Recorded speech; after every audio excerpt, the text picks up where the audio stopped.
Hi, this is Pastor Bob. Welcome to Pastor Bob Daily. It's a cold, rainy, dark day here in Tennessee. It's my favorite kind. I had a question from a friend on Facebook. It says, what is the relationship between Christianity and government? Should Christians be anarchists? Great question.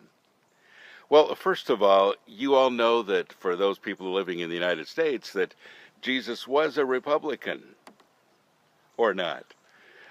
You know, it's amazing how people all over the world assume that Jesus is just like them. You know, he would vote like them, he would be against the very same things, he would be involved in all the stuff that bothers them, and he would just go around fixing things in the government and besides. And isn't that interesting that that's our view of Jesus? Because honestly, Jesus wasn't a Republican or a Democrat or anything. In fact, the political leaders were always trying to trap him, but did you notice that he never really got involved in politics? He always got involved with the kingdom. And I think that's where we ought to be too. You know, I vote every year. I'm involved in politics as much as I can be. But to be honest with you, it doesn't consume my time, and I don't let it consume my time. I know so many people whose lives are lived through politics. And folks, I think when we do that, we miss life. You know, I live in America where things aren't so good right now. And people are really fighting to make a living, and, our government is under a lot of scrutiny.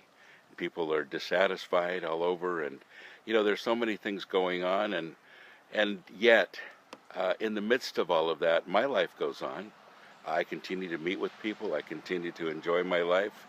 And I realize that maybe life isn't so good for people. And some people say, well, there are really tough times coming. And if they do, I'm sure I'll be fine. But folks, we can focus, I guess, on government. We can focus on politics. But I don't really think that's where God wants our focus to be. I think our focus really needs to be on Jesus.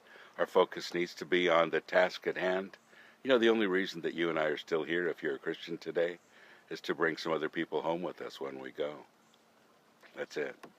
And everything else is just a sideline. It really is. And if you put so much importance on those things, then there's a problem. How should a Christian be in politics? That's really up to you.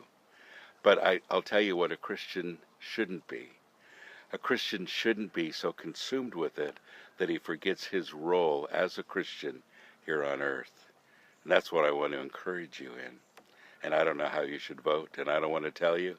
And I have so many friends who vote all kinds of ways, and they don't cease being my friends, although that does divide a lot of Christians as well. But folks, I think we have to get past that, and we have to celebrate the kingdom and get to work in it. God bless you. Have a great day.